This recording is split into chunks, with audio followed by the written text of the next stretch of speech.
ইসলামপুরে BNP মনোনীত প্রার্থীর প্রচার মিছিল ও সমাবেশ অনুষ্ঠিত হয়েছে। জামালপুরের ইসলামপুর ২ আসনে বিএনপি মনোনীত প্রার্থী সুলতান মাহমুদ বাবুর পক্ষে প্রচার মিছিল, গণসংযোগ ও সড়ক অবরোধ করে অবস্থান কর্মসূচির প্রতিবাদে সভা করেছে উপজেলা বিএনপি।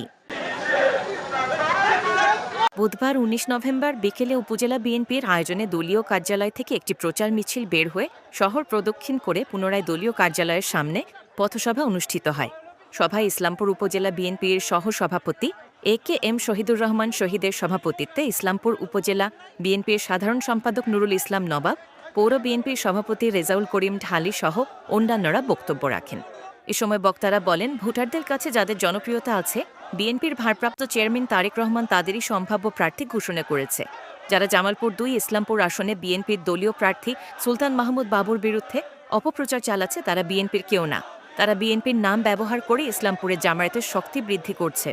যারা বিএনপির নাম ব্যবহার করে বিএনপির প্রার্থীর বিরুদ্ধে অপপ্রচার চালাচ্ছে, তাদের বিরুদ্ধে সাংগঠনিক ব্যবস্থা নেওয়ার জন্য তারেক রহমানকে আহ্বান জানান বক্তারা।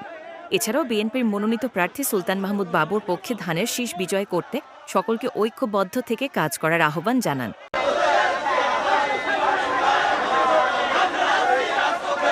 আপনারা দেখছেন অনলাইন ভিত্তিক সংবাদ মাধ্যম ইনফো BD24।